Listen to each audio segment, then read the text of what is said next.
one thing that I didn't know about that I thought was really interesting is why they have the red hand.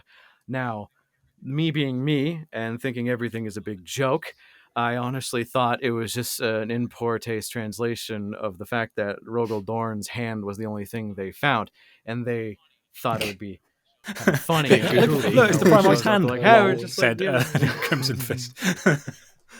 The original practice actually, allegedly, comes from when the Primarch would apparently, when greeting very respectful members of the chapter, he would cut his palm or his wrist or something like that, and they would do the same. They would shake hands, and they'd get a little bit of a contact high from Primarch juice, because is this like, that's what forgive happens. me for saying this, is this like the feet pictures of Space Marines? Sort of. Come on. You know what I mean? Is it that What? level? No, Like, how? oh my Please God. explain what you mean. It's the same amount of disgust. no, you know no, what I mean? yeah, In keep going. terms of- It's a contact high. Oh, I'm so What are you sorry. I talking brought about? that into the universe. That is definitely a thing I put on the internet now. Yeah.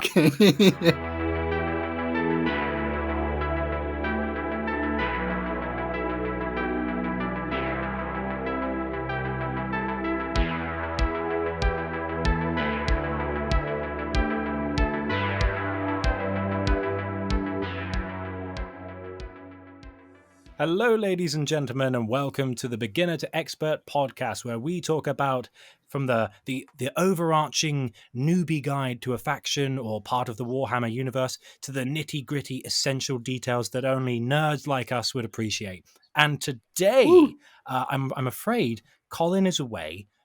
He's doing some kind of social gathering or some such. I don't know. I don't go outside. But he's into Warhammer. He doesn't have family, let's be honest. His reprisal will be why are we lying to ourselves? But because Colin is away, we've got a special guest today. Ooh. Drum roll, please. You may know him as Arthur, but he's got a dirty little secret. But today... That's his not full name. That's not his full today name. we are welcoming Arthur Bones. Yay! Mr. Bones. Hi, everyone. Yes, I'm Arthur Bones, as you all would know me from my YouTube channel, Mr. Bones 40K. Fun fact, the truth do in fact come out. My real name isn't actually Arthur Insane. or Bones. It's Fat Connor. lie. That is a fat lie. Cannot be. Tell We me are it isn't now, so. we are contractually obliged to kick you off of Lorecrimes instantly for this absolute heresy of pretending to be someone called Arthur. We can't have it. We can't have it. It's almost a law crime and fraud, Oh, well, essentially. fair enough. We love him, really. He's been on a tear recently with his videos, and I thought he'd be a good candidate, so I asked him on, and he's been very nice to oblige us. And what are we covering today, Arthur? Ooh. The Crimson Fists, aka the Ultramarines of the Imperial Fists. They're one of the really old ones. It's been around for a while. But with that being said, I think before we start today's episode, I think it is time for the question of the week. And so, boys, we have the question of the week. Thank you so much for your answers, ladies and gentlemen. Last week's question was, you want to sabotage the hive mind. What do you feed it? #tummyache. Now, some of these were pretty good, I'm not going to lie. Some of them were pretty Colin-directed for some reason. Yeah. Let him here for it. And we well- should also mention that Colin is just here for now as a time relation. Yeah, he's here to join us so we can give him a few roasts. Should mention, there was some Avery Johnson, but that didn't quite make the cut because we're starting off with at double deputy 4242 #tummyache. I feed the hive mind all of Colin's Eldar tabletop model. I hate you. Those are mine. Go away. You can find them anywhere. Total. They're still all of the same Total. 50-year-old models. Stop taking mine. That's funny. Why did I Total just Eldar think of Colin going, this is an Eldar, and this is mine. There are But many this one like is it, but mine." this is mine. You can feed him your striking scorpions. Oh, wait. Oh, no, never mind.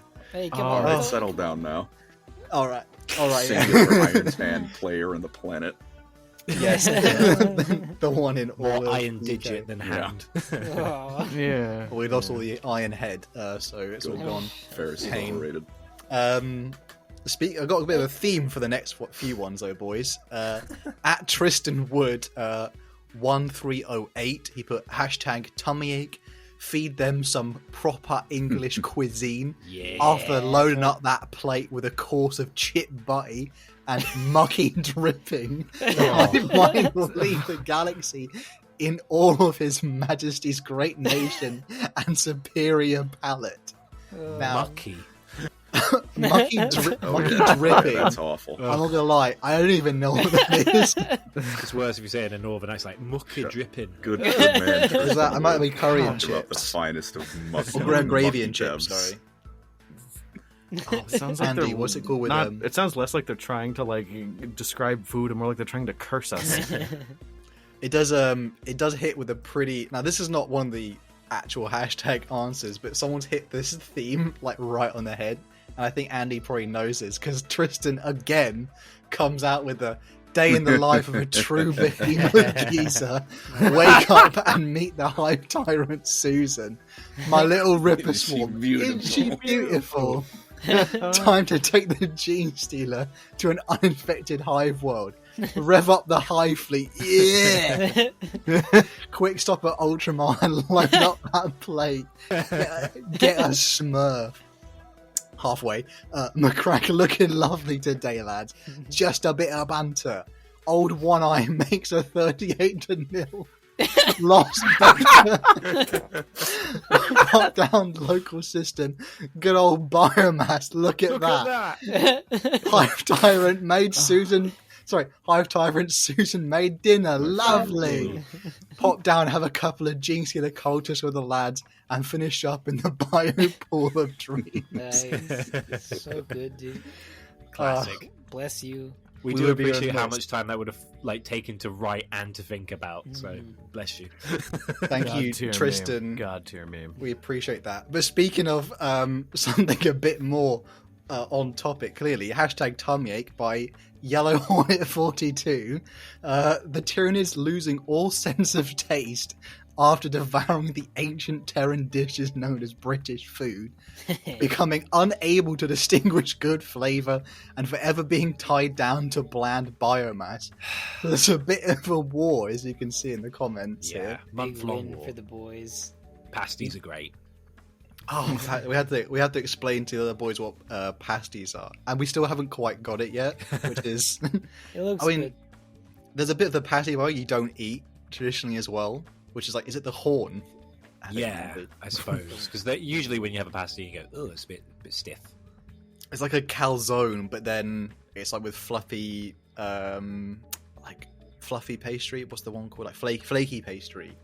I mean, then... imagine you're sending a letter, and the letter contains mincemeat, and the letter is edible. That's basically a pasty. No, that's not it. Okay. You guys have that. You have that and fish and chips, and those are your good food. That's all we're allowed.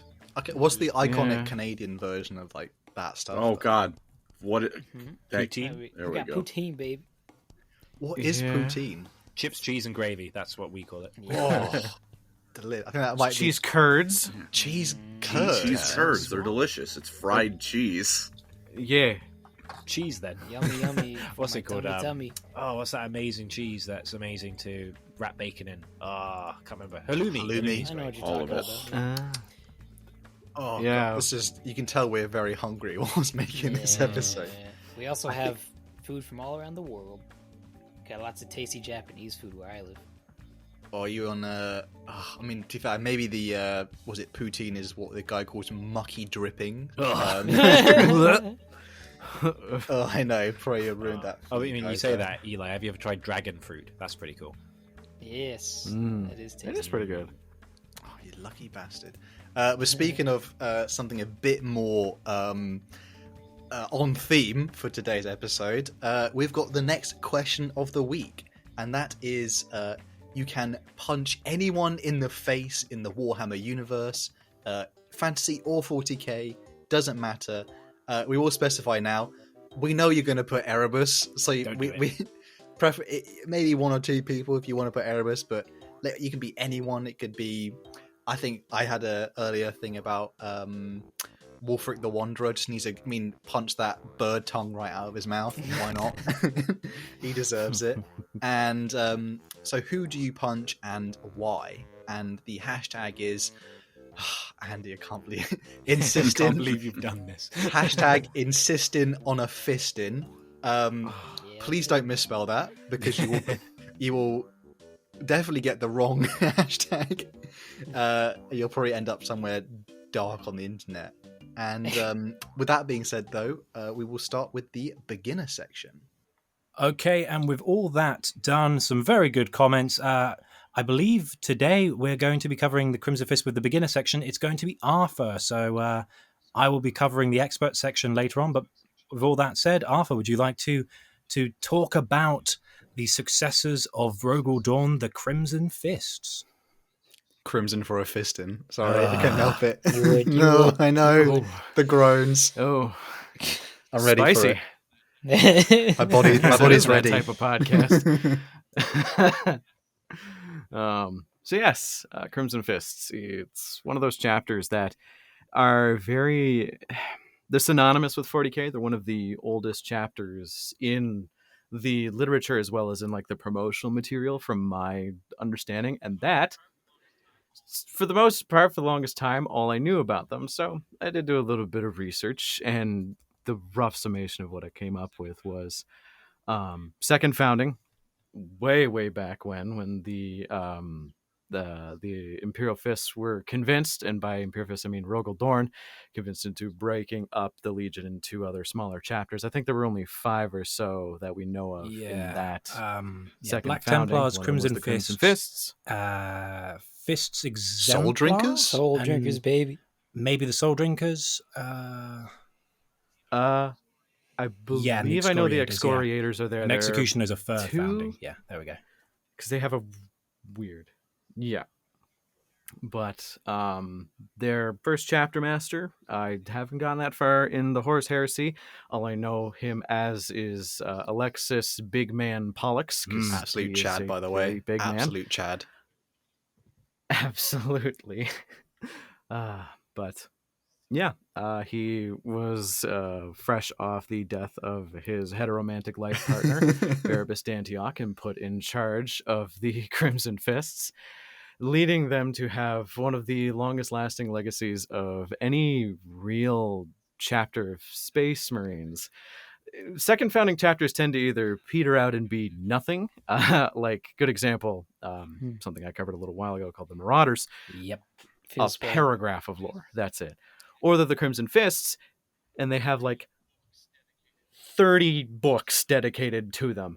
So there's a lot of lore to the Crimson Fists. An interesting fact that they started off as a fleet-based chapter, doing the things that fleet-based chapters do. Eventually, they ended up on a pretty interesting world named Rynn's World, on a location known as the Hellblade Mountain, which is next to Lake Rynn, near New Rynn City, on the province of Rynland. In the on galactic Rynn's World. ring. Yeah. Because I guess GW can't help themselves sometime. And yeah, do pay attention, because the Hellblade Mountains is going to come back later, when Rynn's World had a bit of spicy, an oopsie, bit of a spicy later. time. Yeah. Culture-wise, they are a bit of an odd mix of Ultramarine practices and the culture of a Imperial Fist. They're very stoic. They're very stern. Very much into the traditions of what could be considered a Space Marine. You're going to notice that if you read about these guys, they're like the Space Marine chapter of all time. They are the most Space Marine-y Space Marine. Everything you think a Space Marine should do in any any situation, they do it. They did not see the Codex Astartes as a paperweight. They actually thought, hey, maybe something was good about this book. They follow it with, 10 companies, scout at the 10th, first company being the elites, first company being called the Crusade Company for reasons I am probably are related to Sigismund, but probably not. It's something I'm not familiar with. Yeah, they are just a nice blended smoothie of blueberries and bananas when it comes to Tastes good. the creation of their chapter. And yeah, right. The one thing that I didn't know about that I thought was really interesting is why they have the red hand. Now, me being me and thinking everything is a big joke, I honestly thought it was just an in poor taste translation of the fact that Rogal Dorn's hand was the only thing they found, and they thought it would be kind of funny Big and goofy. goofy. Look, it's the when it Primarch's shows up, hand. they're like, hey, we're Lol, just said like, Crimson Fist. Yeah. The original practice actually, allegedly, comes from when the Primarch would apparently, when greeting very respectful members of the chapter, he would cut his palm or his wrist or something like that, and they would do the same. They would shake hands, and they'd get a little bit of a contact high from Primarch juice, because Is this like, that's what forgive me for happens. saying this, is this like the feet pictures of Space Uh. Marines? Sort of. Come on. You know what I mean? Is it that What? level of No, like, how? oh my Please god. explain what you mean. It's the same amount of disgust, you know what I mean? yeah, In keep going. terms of- It's a contact high. Oh, I'm so are sorry. you talking I brought about? that into the universe. That is definitely a thing I put on the internet now. Yeah. Yeah, maybe they like Oh hand god, picks, we've who ruined knows? it. We've ruined it. Could be their thing. Okay.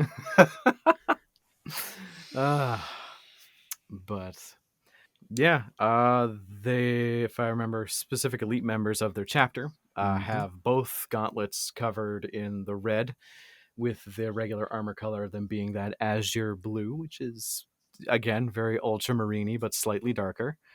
Current day chapter itself is pardon my language, completely 100% fucked. Just absolutely. Oh, it's horrible. We're gonna cover that one. That one's pretty fun. But yeah, I think after certain Good old whoopsie whoopsie toodles doodles. happened at Rynn's world. Yeah, right. Someone had the dropsies that day. They didn't have their Brother morning whoopsie coffee. doodles, I have done an oof. It's like, I think in one fell swoop during a very specific event that I am obviously teasing, they Yeah, lost, I yep. think, Poor over guys. 600 Marines Everybody because loves of the an Lamentors, accident. but they always forget about the Crimson Fists for Yeah. sad Where points. was Space Marine health and safety when you needed it? Yeah. I know. I wonder if they have a safety guide I just like the Just idea give of it a just like Space a helmet Marine. stuff. Mountains. A Space Marine, instead of using the normal helmet, he's got like an Astartes hard hat and it's yellow. And it's just like, oh, that is brother Phidias. He is our health and safety officer. He's like, yeah, just like he doesn't go into combat Apothecary that much. He runs into charge. I mean, he charges into battle with a clipboard. And he's like, excuse me. Yeah, good man. Essentially, most of their armor is basically high vis Yeah. anyway at this point. So they're probably. I just like the idea that he's like a chapter's going out to do like war, Yeah. and he's just there with a bunch of cones, putting them around the battlefield, like, civilian, do not cross this border. There's currently dangerous things going on. There's like explosions behind him. very ultramarine. Mhm. Yeah, it does sound like something that would have come out of the Ultima founding, the Marines OSHA. if Something you that's will. like something ultramarine players would definitely do. Yes, I'm calling you guys out, all three of you. Those who are listening, I'm gonna get hate for that. My bad. Yeah. Current day, they're trying to reclaim what they lost during the Rynn's World issues that were happening. They got reinforcements from the Ultima founding, and because of that, they're kind of in a weird spot because of what happened on Rynn's World, which I'll cover in a second, I guess. They have like this cast of like firstborn Marines that are like the most grizzled but like really, really twitchy Marines that you could possibly have, meeting these like fresh recruits who have like that good Belisarius call goop in them that's like super peppy and happy all the time. I remember reading a short story to give like a good perspective of what that is, and it's like it was one absolutely bananas Crimson Fist firstborn Marine who was setting up to like snipe orcs, and the guys that were training under him, because they're trying to teach them the ways of the Crimson Fists. He was a Ultima founding guy. Primaris Marine was right next to him. He's like, "So where's your sniper rifle?" He's like, "Right here." Pulls out a heavy bolter, and he's like, "But Excuse not me, this is illegal. How? The Codex Astartes does not support this action.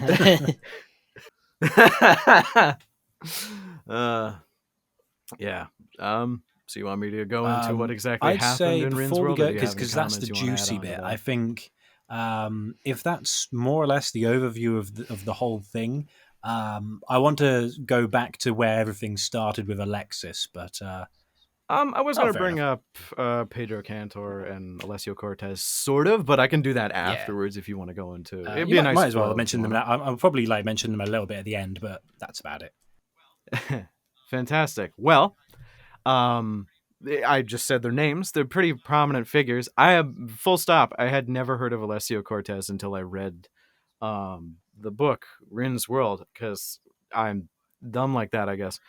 But first name that you should probably recognize. Most people in 40K who actually play the game have seen Pedro Cantor's model and at least heard the name, because he's kind of a popular character on the tabletop to some degree. I know a lot of people who are making their own like homebrews right now in like a lot of places I'm going, but Pedro Cantor is the current chapter master of the Imperial Fists.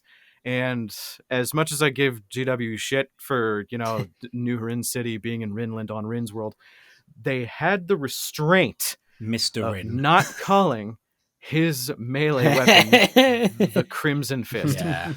They didn't call it that. Good on them. Yeah, I was oddly enough, surprised at that. it's just like, a regular power it's just fist. a His fist. weapon There's of- like no special one. Yeah. His special weapon is a probably stolen from a Grey Knight combi bolter that's attached to his wrist called Dorn's Arrow. Nice. It's cute. But he's current day chapter master. He has a lot of reverence for the old chapter masters, but he's also a very interesting character, very pragmatic realist. And I found him throughout the readings that I was going through and like all the research, just be kind of a chill guy and acknowledges the failings of like past chapter masters, as well as like realizing how he can be better as a person. Very human. Cool guy. Very human as Then you Space have- Marine, which I think is It's one of the few times you actually see in Warhammer lore where he actually tries to inspire hope in not just brothers, but he actually inspires hope in regular human beings, which is kind of it's a nice part that it's in the Crimson Fist novels, because again it's nice that it's there, so it shows that them as like a contrasting Space Marine chapter compared to all the other, particularly the Black Templars, which obviously same lineage but definitely don't have the same feelings towards civilians / obstacles, as they might call And not them. shouting slurs, Yeah, not always. Yeah. Speed bumps, if you will. God.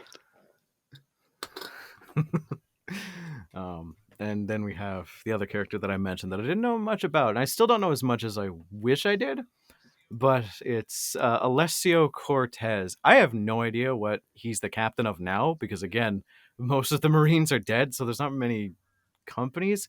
If I remember, correct me if that's I'm the wrong, one. captain of the 4th company originally? Perfect.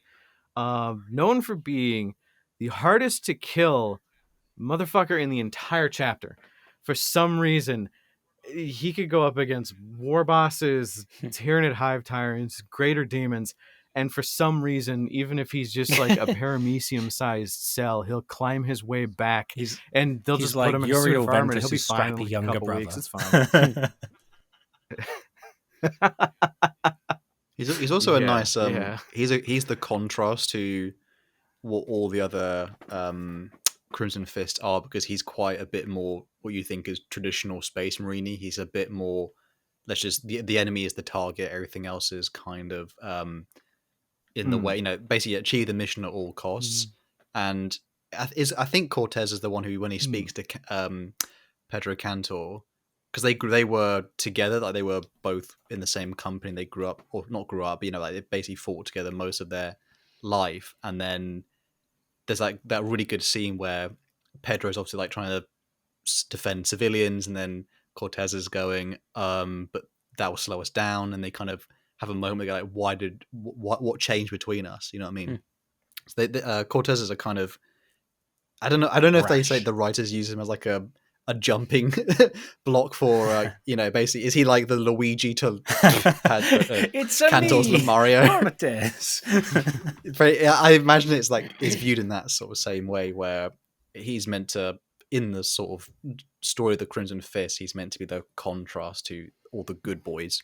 You know what I mean? But they need both of them to sort of help the chapter survive. They'll cover them a little bit at the end, so that'll be good fun. It's good story. It's good writing. Really good writing in that book, Rynn's World. If anyone's should pick that up. Oh god, it's so good. Pretty good, yeah. But yeah, that's all I know about Alessio Cortez. He has a pretty hard nickname, but I think they just refer to him as the Immortal. That goes hard. That does go hard. It's kind of good. It's a good name. But yeah, no, if you want to start talking about Alexis Pollux, you have the floor, I suppose. So it's time for some Horus Heresy, boys. It's my wheelhouse. Yeah. Let's go. So let's go all the way back to the beginning of the Imperial Fists Legion. Now, everyone loves our yellow lads in power armor, but during the Horus Heresy, there were a notable few captains you might already know about. Everyone knows about Sigismund, the first captain. You've got Fafnir Ran, who was the first High Executioner of the Executioners chapter, and he had the twin axes. And there's another chap called Alexis Pollux. Now, Alexis Pollux was the captain of the 405th Company of the Imperial Fist Legion, and he was originally born on Inwit. When he was going through the trials to become an Imperial Fist, he had a brother, if I can remember his name. Can you help me here? I think it also begins with an A, isn't it? Or a H. It's they have quite similar names though. But it's like is it a twin brother? Yes, isn't it? It's like a twin brother, and he's massive. And is it like Elias? Elios with a H. Yes, it's a silent Greek. H. Yeah. So yeah, it's Elios and Alexis, and the two of them both went through the trials to become a Space Marine on Inwit, which is pretty harsh. You basically have to like wander Inwit's icy planet surface with just some like barely rags on your back and no real supplies, while there's massive monsters trying to cut you down all the way through. And during the trials, his brother was killed. Big sad. There's a point where it's awful. It's awful, that death. It's only like the opening minutes of, I know which book you're referring to, and it's so sad. It's like the opening bit, and it's like, god damn. Because there's a bit where Alexis gets wounded by this massive creature, and then Elias kind of gets between him and the monster and saves his life, but he coaxes it to like the precipice of a mountain, and then the beast jumps over and it dashes itself into the abyss below. And like Alexis grabs his brother's hand, and he can't hold on because he's really badly injured, and his grip is slipping, and he's like, just let go, and he lets him go. And then he makes it back to the chapter monastery, but his brother's dead. But it's like, chin up, Alexis, you're an Imperial Fist now. And he's like, great. There's a slight hint in that story as well, which is his hand is all Alexis's hand is all injured and mangled, obviously bleeding red. So he's got a red fist, and then when they look, he's holding on to his brother, but then his brother looks up like from like basically about to fall off, and he realizes like actually Alexis isn't holding on because his hand is all screwed up as actually his brother. And they realize if he holds on any longer, he's going to basically drag him down with him. So his brother actually lets go. It's like, oh no. Very sad, holy. Yeah. It's worth pointing out as well, these two are chunk. They are massive, even for like normal guys. So when Alexis became a Space Marine, he became thick. I mean, you might have seen the artwork of him on, what's the planet called?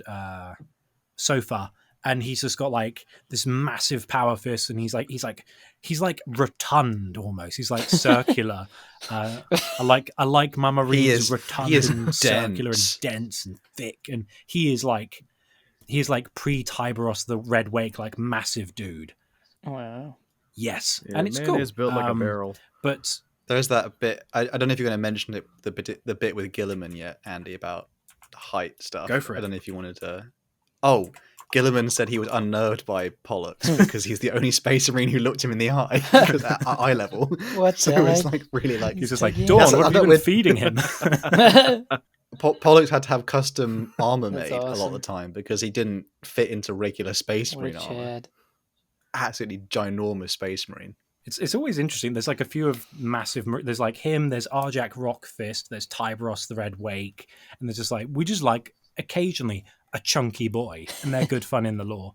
But yeah, Chunky Boy was really well respected by Rogal Dorn. He was one of his most like dependable confidants as a captain of the Legion, and because of this, when Horus did the big heresy, Rogal Dorn was like, The naughty big he did the naughty heresy. big heresy.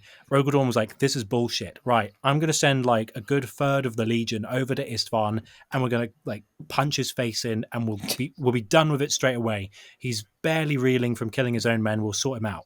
So he sends a retribution fleet, and originally he goes, Sigismund, can you lead the fleet? And Sigismund's going through his own thing, and he's like, I don't really want to. I don't want to. And so he stays on Terra, and Pollux goes under the command of Captain Yonad. Now, bear in mind, a third of the Legion is like, I think it's something like 30,000. I think it's 30,000 Astartes are sent to just beat up the traitors while they're weak. And they traverse through the warp, and unfortunately, at this point, they don't really know the warp is full of demons and stuff, and the chaos powers just completely ruin their trip. They get out of the warp, and they've lost a good chunk. They've lost like thousands of men already. Some of their ships are torn apart. Some of them are scattered about, and Captain Yonad is dead. So Alexis is like, oh shit, oh, okay.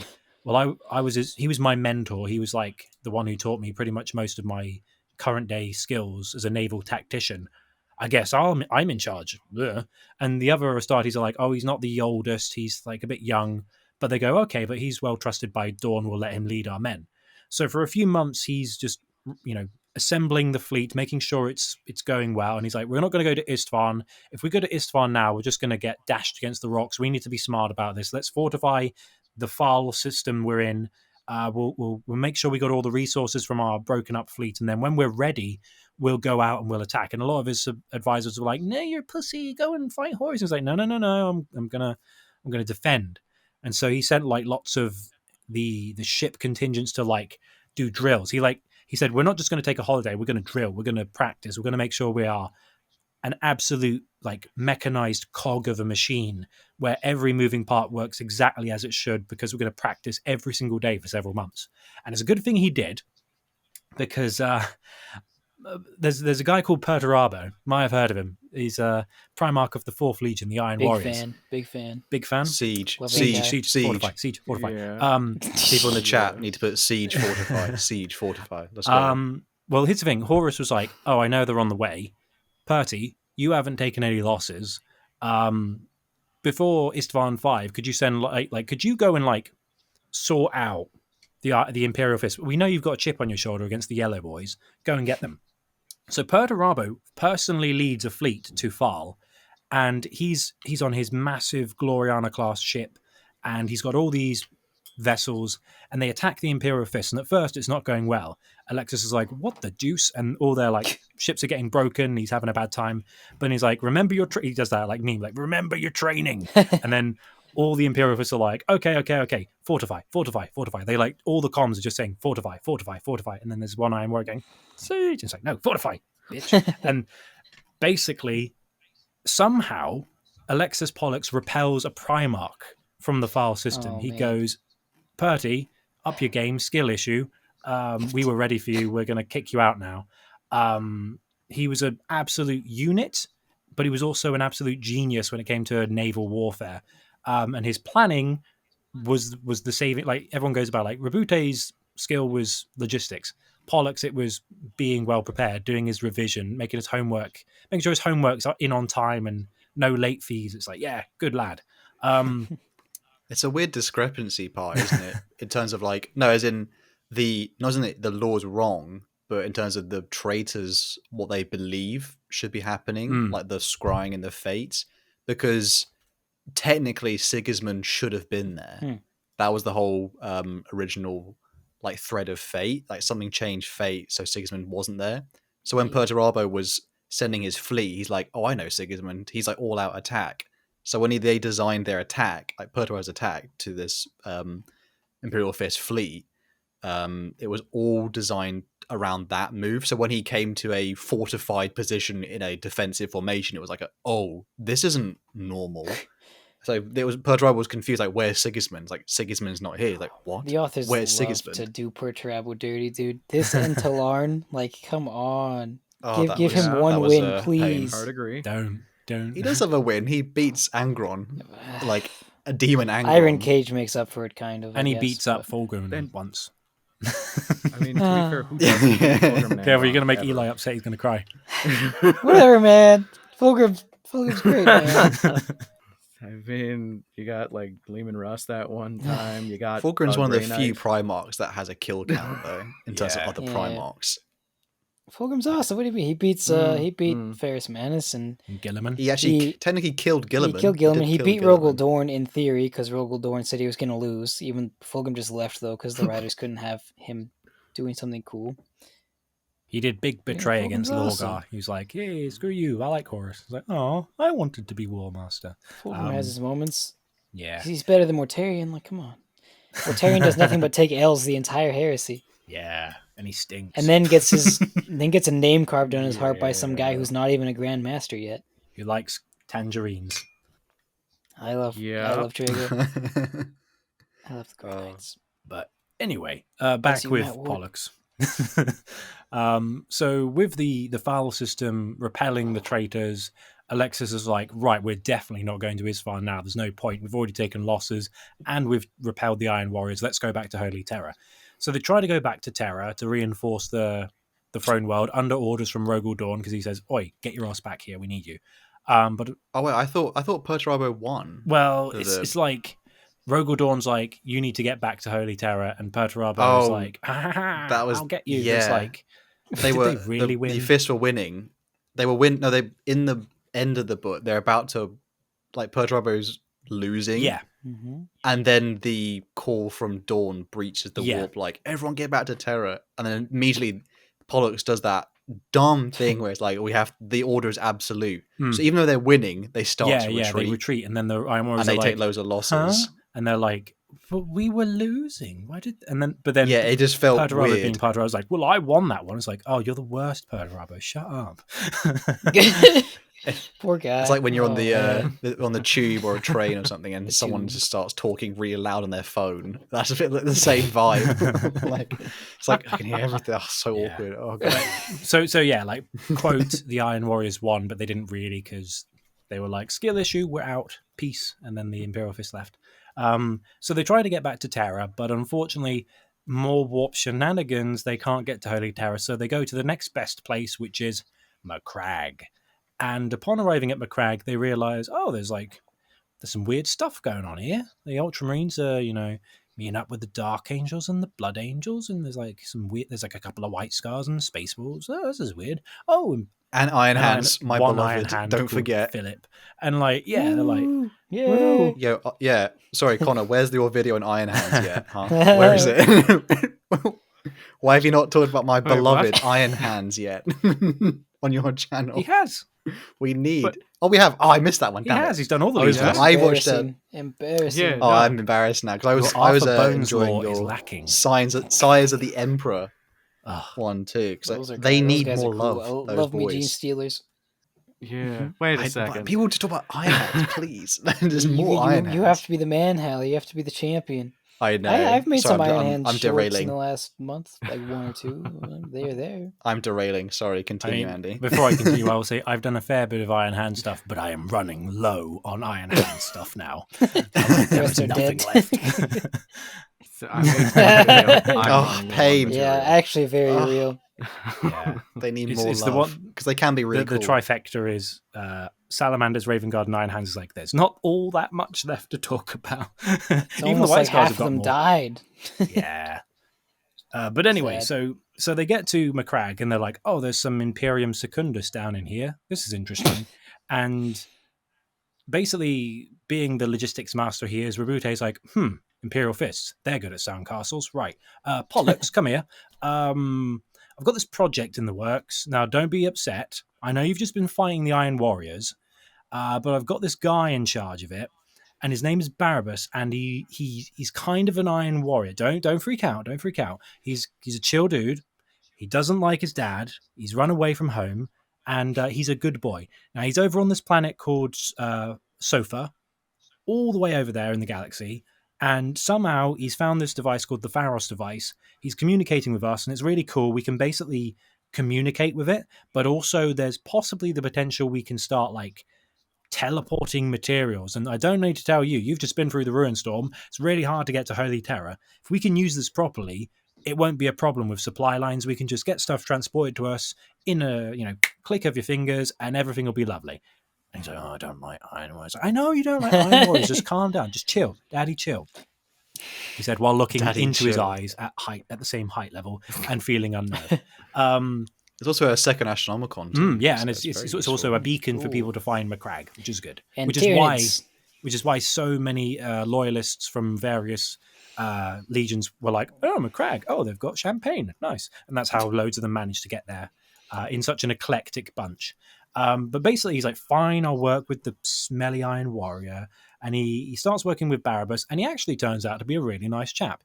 Those of you who don't know, Barabbas Dantioch was an Iron Warsmith, or Warsmith of the Iron Warriors, who defected from the Iron Warriors because he's a Chad. He blew up, hit the Shardenhold where he was stationed. He survived fighting the Harud species and was like aged several thousand, I think it's like 3,000 years. I did a video mentioning him on Arthur Bones' channel. Check that out. And so after a while, they're communicating through, the device, and they're starting to figure it out. But as they're working on it, Conrad Kurz of the Night Lords happens to arrive at Macragge aboard the Dark Angel's flagship, and he gets let loose upon Macragge, which is bad.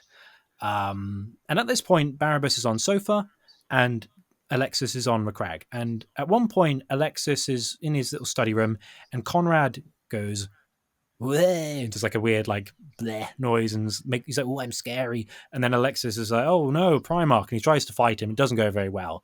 And then Barabbas is like, "All right, what have we got to lose? I'm going to try and like do a really dangerous thing with this device and see if I can transport you to me." And he manages it. He actually like kind of goes like scoop, and he scoops Alexis from Macragge. And then all of a sudden he's in the same chamber as Barabbas. And he's like, "What the fuck?" And he's like, "Oh, don't worry about it. Magic. It's like ancient Necron space magic. It's good fun." It's the oldest magic. It's the power of friendship. The power of friendship. Joking. Literally, that's how it works. The power of friendship actually is the reason why unlikely friends from different regions grow a bond of friendship that'll stand the test of time. It's that kind of thing. So okay, it's not Brokeback Mountain. I mean, yeah, it's the buddy. What's the mountain on the Rynn's World one called again? It's like Hellblade Mounds, yeah. Brokeback Hellblade. Brokeback Sotha. Right. The Brokeback Hellblade. Brokeback That Sotha. sounds. Anyway, Yeah. and Sorry, so their bond of friendship continues to grow with close proximity, and they become even better friends. And there's like they're having wine and they're having a laugh, and they go, that Pert Rubber, he's a right wanker. And it's like, yeah, I know, I was his son. Lads. And then, unfortunately, Night Lords again, different Night Lords. They invade Sotha to try and steal the Pharos device. And there's a few Ultramarines stationed there because Gilliman was like, this is important. I'm sending some Ultramarines to back up the Imperial Fists. So Alexis leads the Imperial Fists. Ultramarines are doing their thing, and Dantioch is there as well. And unfortunately, they managed to make their way all the way up the mountain to the device. And to prevent it falling into Night Lord's hands, Barabbas blows it up. And in doing so, accidentally sends like a big flashlight beacon, like hey, dinner time message to the Tyranids. For 10,000 years later, they're going to get to where they saw that big bright light and go, oh, this is quite a nice, tasty area. Yum, yum, yum. But he does succeed in getting rid of the Night Lords. The Pharos device is blown up, can't be used. And Barabbas dies in Alexis Pollux's arms, which is very sad. Sad. I had that commissioned as artwork. I'm gonna. You did. I'm gonna put it on screen now because It's real nice. I will. That's it's one of the first art commissions I ever did for Warhammer, and because we just needed that moment in the lore to be visualized, because I think is it the first time a Space Marine cries? I think it's Oh the first man, time that hits. What the heck? I didn't know that. yeah, because That makes me really sad. Pollux, Alexis Pollux and Dantiok, like Pollux hated him in the beginning Mm. because obviously he's a 9 warrior, but then they became really good friends over the years Oh, in Imperium Secundus. And then he's like, I think, so I don't want to take it away, Andy, if you want No, to you can keep talk going. about that death. Oh, well, Barabbas essentially was tricking the Night Lords with a device, being like, this is how we use it. And then he looked over to Alexis, who was like held captive, and he's like, sorry, bro. And then he like basically self-destructed it and let himself let himself die. And then he sort of dies. It's Barabbas Dantiok as well had like a metal plate / mask like pinned to his actual skull. Mm-hmm. So Pollux had never even seen his real face until he basically died, and then like the mask was broken. And he's really old as well. He's like, oh, you're so old. Yeah. It's like, he's so old. Oh, you smell like old people. I thought I smelled cabbage. But no, he's like, Pollux is like holding him like after the battle is done, and then he actually starts like crying like Barabbas, and he's like super upset. And then when Guilliman does eventually arrive like later and they clean up the Night Lords, it was said like Pollux wouldn't let anyone touch Barabbas. Like he held on to him for hours, just sitting there. And someone put a blanket on him then because they were like, he's not moving. We'll just put this blanket on him and leave him to it.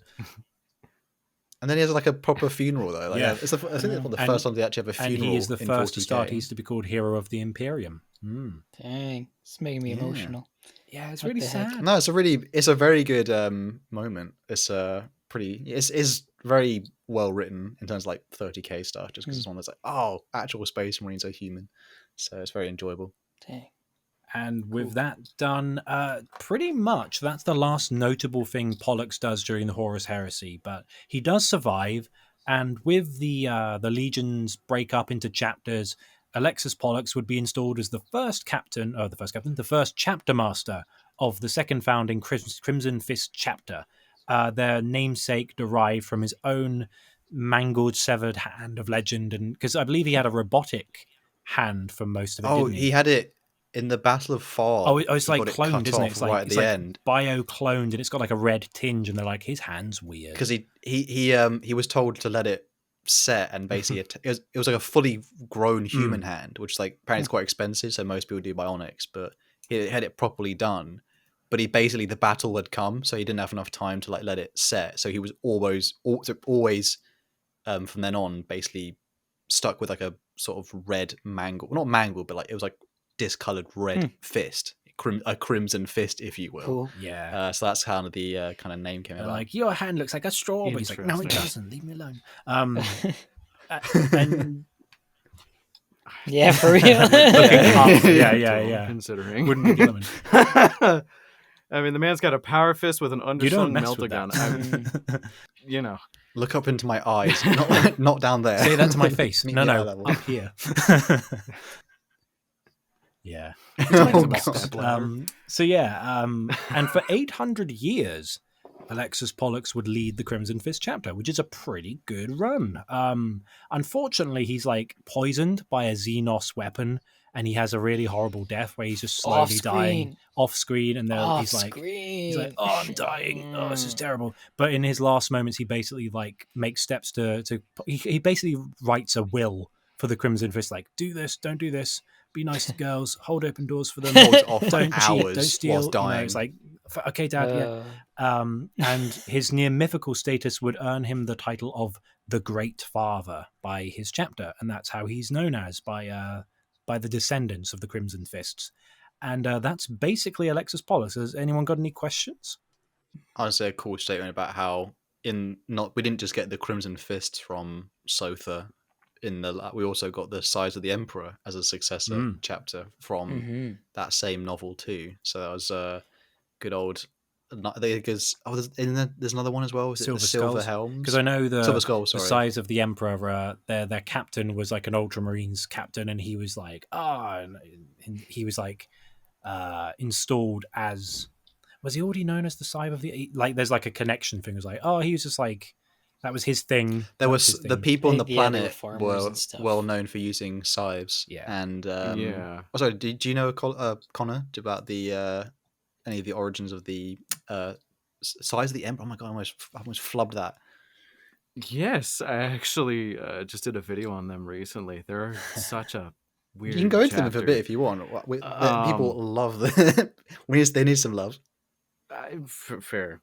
It's like if I had a nickel for every time there was a chapter that was inspired by thematically but not actually related to in any way, shape, or form of the Iron Warriors, I would have 2 nickels. Which is weird that happened twice, and it's not a lot, but because like Silver Skulls had, I did absolutely nothing. They had nothing to do with the Iron Warriors. It was just an accident that they ended up like that because they were headhunters. They liked dipping the skulls of the people that they got in silver, and that became the logo of their chapter. And it just for some reason ended up looking like the Iron Warriors logo. But I'm hearing you talk about like the like Sotha and like the Pharos device, and I just finished like Belisarius Call the Great Word. I am twitching because I'm like it's like going through like Lord of the Rings and you get to that scene where Viggo Mortensen broke his toe. I'm like, don't say it. Don't say it was a neck. Like, it was a neck. Did you guys know it was a Necron device? Yeah, there was like 16 Catan sharks down there. But yeah, they're the size of the Emperor. They were a small company of Space Marines that were put on Sotha afterwards to guard it. Because it was an agri world, that's where the name Sides of the Emperor came from. They weren't even in, I think, first founding, but they were there. They were like stationed there after like or before the second founding. It's just like they were like, we need to like have a force to defend what's left of this really important thing. You'll do. Oh, you're now a chapter. Oh, cool. Do we get to paint our own armor? Yes. Cool. I like this one. I like this scheme. Barry, get the paint pots out. Let's try some weird stuff. Okay. I'm just realizing their armor is actually kind of a mix of what would be Iron Warrior black and yellow. Black and yellow Imperial Fist. Like Hazard Stripes. I didn't really put that together. Oh, I didn't put that together until now. That's quite the more you know. But otherwise, shall we delve into the chapter overall on what their deal is? Yeah, let's do it. Heck yeah. Yes. Right. Yes. So we all know that they're a second founding of the Imperial Fist chapter. They are typified by being very heroic, stubborn, and generally like good all-rounders. Like everyone's just like, they're just like a good bunch of lads. They don't have any particular flaws. They're not mean to people. They don't kick children. They're actually quite good. They're not salamanders levels of like nice, but they are like, what's the term? They're like Boy Scouts in a lot of ways. Like they're just good lads who are good boys and they do good things because it's for good sake. You're like, that's boring. Yeah, but they're fun. They're fun. So they're a very safe chapter, I would say. I just realized, is that because Pollux obviously knew Gilliman, so that's why they were so codex compliant? Maybe because he actually trusted Gilliman's combinations judgment. of things, and he also fought alongside the Ultramarines on Sotha, so that might have. Yeah, I had not put this all together until right now. We're working it out as we go. But by dint of them being a fleet-based chapter, well, think of it this way: originally the chapter was fleet-based, and their primogenitor, Alexis Pollux, was already a naval genius. So it makes sense they'd be really good in like a fleet-based setting. But over time, it was decided, they're so good at being good boys, we're going to give them a planet because they deserve it. They've done a good job. I think it's about time they had a planet. And they're like, cool, we get a home. We get somewhere to live. I get a bunk bed. That's not in space. It's like, cool, good for you guys. And so they would be gifted the planet known as Rynn's world, named after Rynn, I guess, because it's Rynn's world. And they also got Maybe like a cluster. Sorry? You do the interstellar scene of him banging on the walls, telling them not to go. But the thing is, this planet is within the Loki sector. Again, foreboding title for a sector, but there's also a bunch of other worlds around it. And since they've transitioned from a fleet-based to a planet-based chapter, they have the proclivity to get recruits wherever they can because of their time as a fleet. So they actually draw from a bunch of planets, but they don't actually like to draw from Rynn's world in particular, even though it's their home world. They prefer a planet called Blackwater. And Blackwater is interesting because its inhabitants are like, it's like a feral world. Its inhabitants are really ferocious and athletic warriors. And they're kind of like, dude, look at that one. That one's ripped. Yeah, we should make him into a Astartes. That'd be cool. And even though they're kind of like barbaric in nature, Imperial fists, generally speaking, I find in their successors, have a tendency to be like, let's polish that rough diamond into a mirror sheen. They'll be like, Imperial fists. Oh, let's go to Necromunda. We can make some of them into into Imperial fists. Execution's like, we like cutting people's heads off. We're kind of barbaric as it is. Cool. Yeah, you're in. So you can't mention Necromunda without that. It's not really super related, but the Imperial Fist / Sons of Horus bit, where the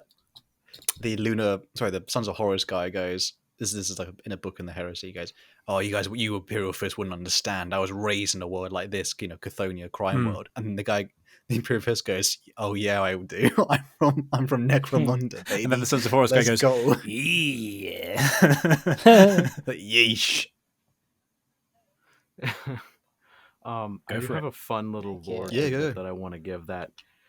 When I was reading Rynn's World, I feel like this is something that no one talks about, but someone should bring up because it was single-handedly the weirdest sentence I have ever read in a 40k book that was brushed aside like it was fucking nothing. And I don't know, I'm sorry if Andy was going to bring this up, but apparently one of the chapter masters of the Crimson Fist was going to implement a fucking breeding program. No, he did implement a breeding program. Crazy. Yeah. He was going to get people who failed as Crimson Fist aspirants, didn't get like destroyed physically and have to be made into a servitor, and then just like a child with 2 monster truck twins, smash them together with another person who has like a good bone structure and good genetics, and see what came out. And apparently it just was a resounding failure. It's not just the Chaos Lads who get to weird stuff. It's fine. That fucking... I could, for the first half of Rynn's World, once they just threw that out there like it was nothing, I was like, did Alessio come from the breeding program? Did That Pedro? is odd. Well, how did I miss that? I've read that. How did I miss that bit? Weird. It's like first, maybe second chapter when they're getting, like they're having a meeting, the Arx Tyrannus, they're just like, oh, it's the ceremony time, and they're just like, oh yes, here's the statues of all the prior chapter masters. Oh, here's the 14th chapter master. Did you know he wanted to make people fuck? He was known as Hornius Maximus. That's... Yeah, it was so weird that they're like, oh, this we're is just going to brush over that, are we? We're just going to leave that? There's a lot going on here. I mean, to be honest, I've just been reading the Book of Martyrs, and I found one of the planets in it is called Metallica. I'm like, right, I'm done. I'm done with this. Yeah, it's a Forge world, right? Yeah, it's good fun. Yeah. Anyway, overall, the chapter has some weird customs like breeding. So, for example, it's how weird. Yeah. Thanks, buddy. Weird, man. You guys getting laid? That's weird. Heavy breath. But like Arthur said earlier a little bit, for example, when the aspirants of the chapter become Scout Marines, they must undertake the steeping, which is on Blackwater predominantly, they slay something called a barb dragon, and then they plunge their fist into its guts until it's like their left fist until it's like all bloody, and then they raise up their bloodied fist as like a mark of, yeah, I did it, bro. I'm a Crimson Fist. And now they're allowed to wear the red fist on their left hand as an Astartes, which is pretty cool. Veterans of the chapter have 2 Crimson Fist gauntlets, so only the first company are allowed to have both, which is like a cool thing. And the other thing about, you mentioned failed aspirants, all the failed aspirants who don't become Astartes, uncharacteristically, unlike a lot of chapters, they're actually quite well respected, and they're known as the Chosen by the chapter, and they're made into chapter serfs. So they're not made into servitors necessarily, but they'll be like, I mean, how you'll know, like people like, for example, Nathaniel Garrow had his Huskarl, Caleb Aaron. It's like, it's a ceremonial position. You carry his sword, you do good stuff. It's like, yeah, they have a similar thing where it's like, you're not like us, but you did a good job, so you can polish my gun. It's like, cool, that's nice. Nice. They're still part of the chapter. Yeah, they're not left behind. They're not like, it's not like the Iron That's Hands cool. is like failure put into the mind blender. Like, oh no, poor guy. But other than that, they're very level-headed and pious souls, and they adhere very closely to the Codex Astartes. They revere the Emperor, they revere Rogal Dorn, and of course the Great Father Alexis Pollux. They're very good at adapting to battle, so that unlike the Ultramarines, whose kind of flaw is they adhere so strictly to the Codex, they're kind of like, oh, I don't know what to do when it doesn't work. The Crimson Fists are like, oh, this isn't working.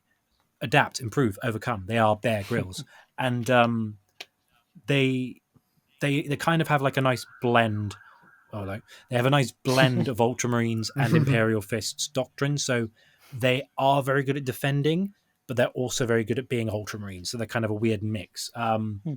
Here's a fun fact: they used to have an Emperor's Champion position within the chapter, like the Black Templars. Cool. They had a set of armor just for the Emperor's Champion, who, like the Black Templars, is given a vision of like, you're going to go kill this dude.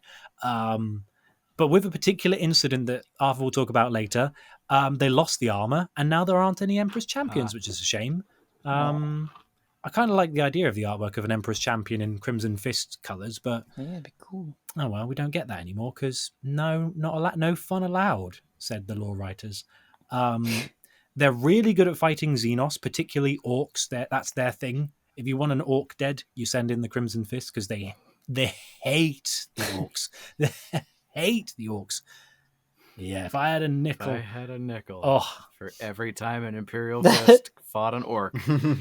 Yeah. I'd have a lot of nickels. So yeah, it's like they're really good at The fighting. beast certainly be a rising. Yeah. Mhm. It's basically Crimson Fist, the entire series. Um, Not Imperial Fist. yeah, every the entire artwork is series. them fighting greenskins. So yeah, pretty much. But the thing is, because of this fact, they're very, very, very, very, very, very favored by the Ordos, the Chamber Militants of the Ordo Xenos, the Death Watch, to the point where other Astartes seconded to the Death Watch don't like the Crimson Fists because they get special treatment.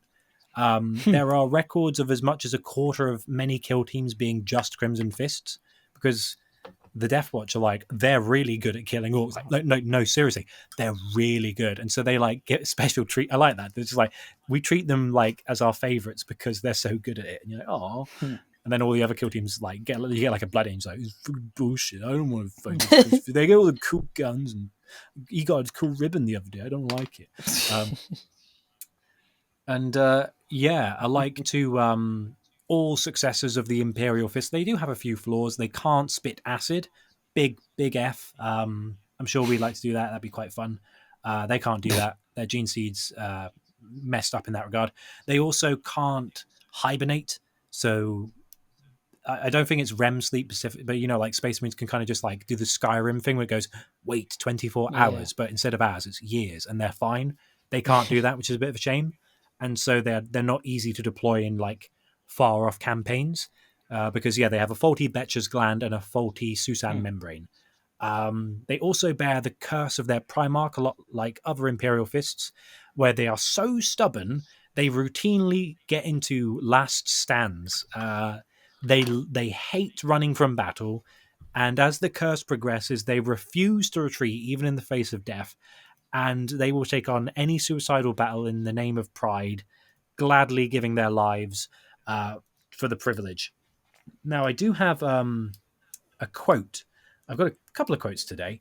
I'm just seeing who I could send this to. Let's try this. There we go. So who would like to read this between Eli and Hal? I can go first if you Go want. for it. Sure. This won't be very special. Apologies, boys. We've survived the Greenskins' invasion of our world. We've survived the fall of the Arx Tyrannus. We've survived the death of so many of our brothers. The Greenskins before us are not a threat, but an opportunity for vengeance, an opportunity for glory, an opportunity to show the universe that the Crimson Fists still live. For the Primarch, for the Emperor, for the Crimson Fists. And that's our boy Pedro Cantor. So I got more into it as it went on. I love it. So rousing. They don't like running from battle. They're like, no, that's for wimps. We like fighting until we die because that's how men fight. and that's kind Pretty of their epic thing. curse. Yeah.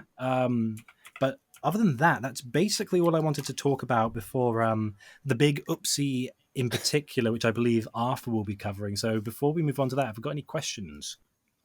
I don't think I've got any. I'm ready for more Crimson Fisting. Mhm. Right. Well, Sorry, I Oh, didn't mean to come out like that. Yeah.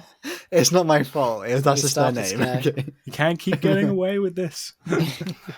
I'm about to bring up feet pics again. Oh my I gosh. swear. Get him out of here. Get him out That's of the here. jokes. Yeah, we're 2 for 2 on Oh, this God. one. So, Sorry, go ahead.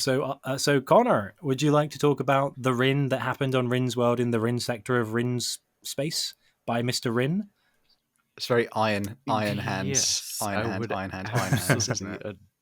Iron Hands. Iron, Oh, you mean Ferrus Manus the chapter yeah, master Ferrus being Manus Ferrus of Iron Manus, Hands. which is Iron Hands, of Iron Hands. who has of iron hands.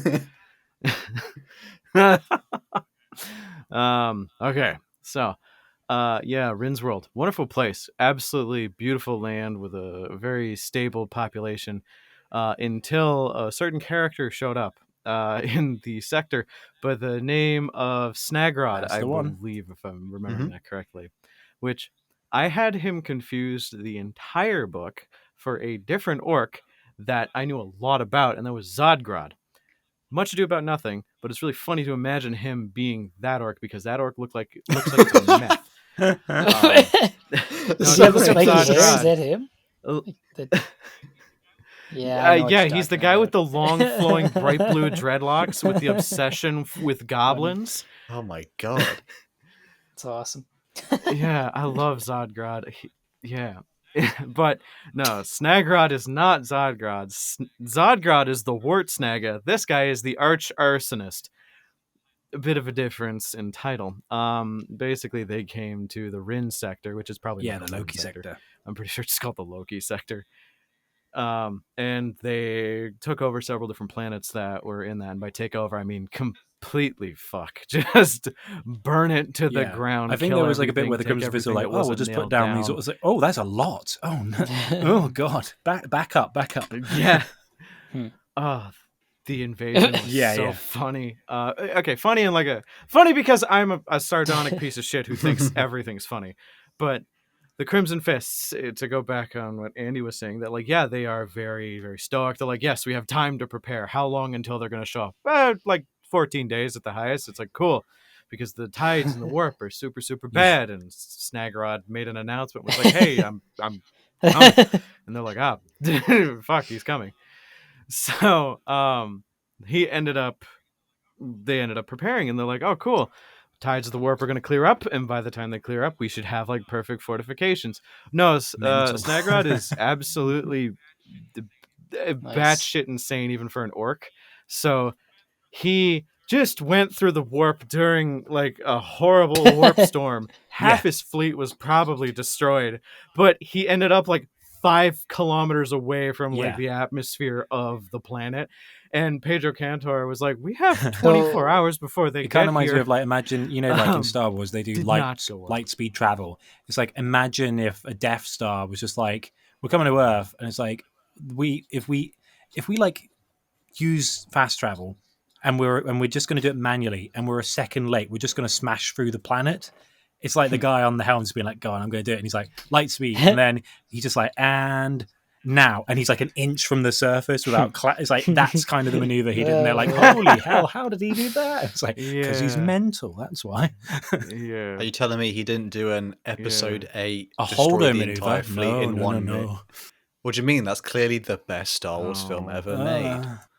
Okay, all right, I then do. enough jokes, know. enough memes. Yeah, Sarcasm. enough about that. Oh, too painful. But yeah, so basically, Orc fleet was set to fuck it, we ball in all of their ships. Most of them were destroyed. I would assume, and they never really mentioned how many orcs were destroyed because so many showed up that it essentially was cause for alert, because this is one of the biggest orc wars that had ever appeared. Which again, if I had a nickel for every time an Imperial Fist successor said this is the biggest orc war that's ever been in the sector, a lot of nickels.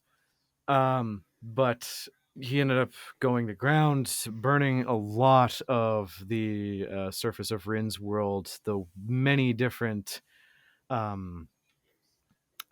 keeps and like not keeps cities that were there were like under siege, but they're being protected. The Crimson Fist had a pretty solid plan. They divided their Marines up to be in Rynn City, which is like the major city of Rynn, Rynn's world, because naming is hard, I guess. So they put, I think, 400 Marines there, roughly speaking, and kept 600 Marines in the Arx Tyrannus, including Pedro Cantor, Alessio Cortez, and a few other captains and so on were in like Rynn City. They had void shields up, and they were taking massive amounts of fire. And they were like, okay, once the orcs run out of ammunition, I think, they are going to take a break, and we are going to break the siege, go out, do our own thing. So that happened. Orc stops firing, and the Space Marines are like, yeah, fire the nukes. God. And this is why you double, triple, and quadruple check when you're firing man. nukes. Because Where was Health Inspector, Health and Safety Gavin when you needed him? Feels bad, man. Feels so bad. I like to think someone just spilled their coffee. Like on like that scene in the The wait, Simpsons where he just their spills coffee in it, like the recap. reactor goes nuclear.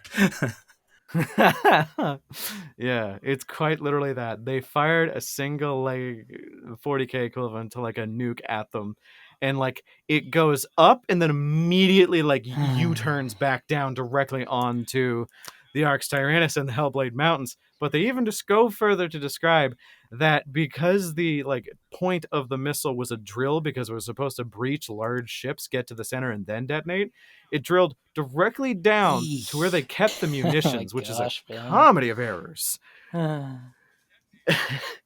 Detonated and killed, I think, every single Marine in the Hellblade Mountains, except for, I think, Yeah. somewhere between 30 and 40. I think it was like 36 guys. total afterwards. Yeah.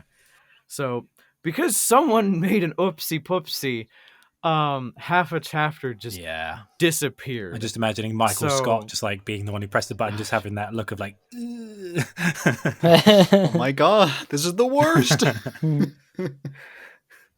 Yeah, so it just ended up with Alessio Cortez, Pedro Cantor, and just like a bunch of extra Marines that were there. Names of which I don't think they're just like named but unnecessary Marines. Heavy They're the red side shirts of character Marines, energy. essentially. Yes. They had to get on a trek because I mean they just blew up their entire munitions with a nuke they launched, and the entire planet was under and siege. they lost their with Coral orcs. Emperor's champion So, armor, which is rubbish. They- That's so sad. Need to start talking to the lore Yeah, writer who put yeah. that part in. But I digress. So their mission then was to make it to Rynn City, fighting through orcs and what have you to get there. The remaining 400 Marines that were in Rynn City were basically holding out as long as they possibly can, because they can't win against that without a full chapter. The amount of orcs that were there is like Armageddon on a bad day level amount of orcs.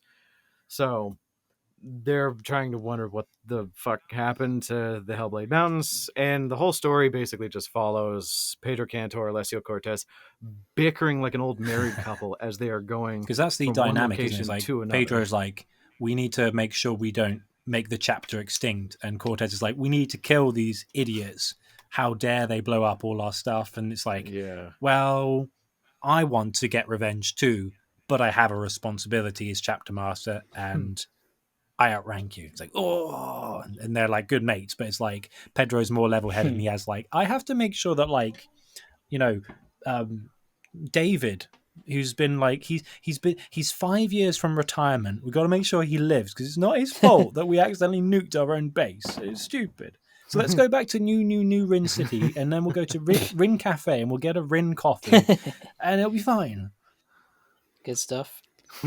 It's a definite war between some of them want a glorious last end, as obviously the Dawn Curse of Dawn trait within them, and then Pedro's like, but I don't want to be the last chapter. Yeah, master I don't want of it to the, go on my watch. That'd be Crimson rubbish. 10,000 years and it Yeah. ends right here. Pedro- Like, damn, boy. Yeah, Pedro Cantor acts like a dog catcher throughout the entirety of it, with like one of those like long like Child what's the Snatcher? poles with like No, the loops at the end of That's it. the character. Mancatcher. Is it Mancatcher? Yeah, the the thing, yeah, the man catcher. Like every time, like a space like, marine "Get is like, back "Come here." on, this is really fun." He's like, "No, Just with a no, lasso. no, stop, like, come stop, here, stop." you. That's fun. Yeah, exactly. Because I remember there was like a good scene. I don't know if this is off on a tangent, but it's like to give you an idea, it gives a better perspective of like Alessio Cortez and how like he goes against like the traditional doctrines of the Crimson Fist. There was like a pretty fucked up scene where like an orc was Yeah. just like, "Oh, this is gonna be funny," as he throws a random farmer like an orc Or there's the choppa, bit where and he he's just holding couldn't a hold civilian over a fire by his feet, and he's like, "Is that the one?" And he's like, "Oh, I'm just gonna like Same slowly guy. sizzle him." And then the Crimson Fists The aren't orc, in by the way. position. He's like, Not specify it's the orc doing Yeah, that, yeah. not and, Cortez. and the Crimson Fists aren't in position yet, and they're like, Yeah. "We need to wait until we're in position." And they're like, "We need to Dang, stop them this from is- like mutilating this old man." He's like, "No, wait, we're not in position. We're not." And this guy's going ah and screaming because he's on fire. And then they're People like, always "Now, forget now, now, how- go!" And then like Yeah. he's already dead. It's like, "Yeah, but we got the orcs without a casualty." And it's like, "Yeah, that poor guy's not happy about it though." People always forget how cruel the orcs are. See, Yeah, Everyone, oh god, it's just the Yeah. Goths for some reason. everyone's there's too many memes about them, I guess. So everyone thinks that orcs are nice and having all this fun and stuff. yeah. They ignore the They're bits when friggin' they're horrible, eating dude. guardsmen alive. And but enslaving everything. Yeah. yeah. Mm, Rynn's world does it quite well, where it Yep. portrays the orcs from a normal civilian perspective, Mhm. and it's like, oh my god, these Yeah. things are ginormous, muscled, green, and they're actually, I'm not a challenge to them, so Mhm. they're just enjoying. We're essentially food, and they're just playing Yeah. with us. You know what it is? It really is It's terrifying. like that animation of Meet the Pyro from Team Fortress 2, where it's like, when you look at him, you're Yeah, like, true. that thing scares me. And then in his mind, it's all like lollipops and rainbows. Like, yeah, that thing's scary, though. but yeah, point I was going to make, because I have to remind myself because I have to write things down, is that Alessio Cortez, it's kind of revealed after that entire scene that like everybody else is like, man, Alessio Cortez is a compassionate guy, when I'm like 90% certain he just did this because fuck those orcs. He just didn't like those orcs because he didn't really care about any of the survivors afterwards, because Pedro Cantor was like, hey, you save them, you take care of them. Like he just brought home a puppy that he didn't really want. Oh, poor. There's the mother and the children, so isn't it? It's like a pretty. Mhm. I mean, I won't Yep. spoil it, as in I won't say it, but someone else is probably going to talk about it. There's a really good scene with Cantor and that civilians coming up. You can if you want to. I don't want to take it away from anyone, because I know Yeah, it's go like it's for a it. good opportunity to like the best bit of the entire book. So I don't want to necessarily take away unless do you want me to take it, or does anyone else want to have a go at it? Go for it. I am gifting it to Oh. you, and if people want to stop me, that's cool. So but, it's like, it's you the can scene have where it. it's the farmer who's just been toyed with and burnt. The father died. He was the father, and the mother and the children are still alive, and they end up following along sort of with the Crimson Fist group, and they are walking at Space Marine pace for a while, and they are. You can tell like the Space Marines have slowed down a little bit for them, but they're not like slacking up, and they are the poor woman is like just they even say like she lasted a lot longer than they thought she would, and she goes like beyond the point of exhaustion because she's like carrying 2 kids, and then she has 2 other kids walking next to her, and then eventually she just collapses, and then Cortez and Pedro are like, you know what you have to do, and Cortez is like, oh, I know, man. And then in Cortez's mind, he thinks he has to put the civilians out of their misery because because obviously they're a liability. Mhm. Because you can tell the difference between how Cortez and Cantor think. Mhm. And then Cantor goes, no, let me do it. And then Cortez is like, oh, you shouldn't have to do that, bro. I'm so sorry. And then Cantor says, it's about time. Leans down. And then he's like, the poor kids are like, oh my God, they're scared of what he's going to do to my mum. And then he picks up the civilian. He says, it's about time someone carried you. Mhm. And it's like and then he's like, we are Crimson Fist, this is what we are. Doesn't matter if we die here or whatever. And then they start carrying the civilians to the next, or he eventually, carries the mother to the next rendezvous point. And it's not as sad as the death of Dantioch scene, but it's definitely a tearjerker in terms of if you read it for the first time. Obviously, spoilers here, but it's a really well written scene because you kind of don't. It's definitely until the last second left up, like, oh, you think he's gonna do like basically murk the civilian and be like, oh well, that was awkward. The thing was, when you were saying about that scene and the way the difference in how they saw it, it just reminded me of that scene from Parks and Recreations where there's the puppy and it's like Ron Swanson comes over, it's like, oh, we can't have the puppy in here. It's like, oh, he's really cute. It's like, no, take him outside and kill him. No, just take him as just the way that Gensu and Cortez are like completely different train of thought with that. I was thinking, me think of Parks and Rec when he they have the pig and it's like, where's the barbecue? It's this pig. It's like, I have a permit. The barbecue. This just says I can do what I want. I know. I know. It's I think it's one of those like really good scenes in War. I wish if I ever could cover it on my own channel, that part properly, because I've done a little bit before. I would definitely have that artwork commissioned for that scene because it's one of those ones where it's like an iconic scene from Warhammer. I think it would be definitely. Well, if everyone listening out here is an artist, absolutely go for it because it's a great piece, great scene. It's. See, I got a very different impression. Oh no! I like that scene. It's a good scene. It's a great scene. Have different interpretations all the time. Yeah. Trust me, I feel like there's like two diverging paths a person can go when they're like into Space Marine lore, and it's like Black Templars or Crimson Fists.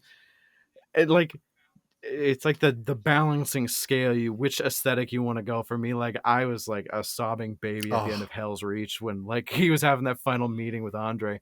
So like, I guess this is the Andre moment of this book. Neat. I'm finding that one out.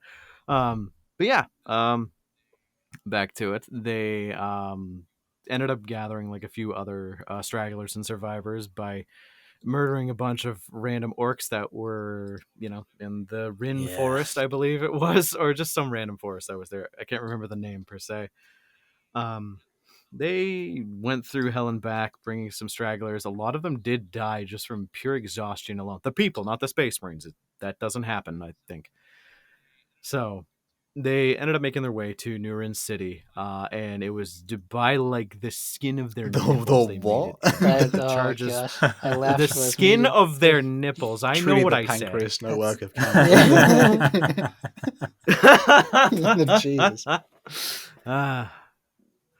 So they set the charges. One of the psychers of the chapter, codiciers, I believe they're referred to, basically saw that something good or something horrible was coming this way.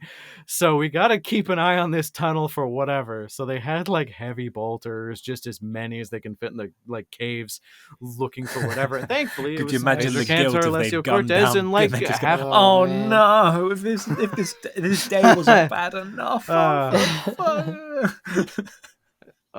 man. Imagine like the conversation is like the two Devastator Marines look at each other and say, Yep. Say it was the orcs. Oh, Yeah, say it was the orcs. dark.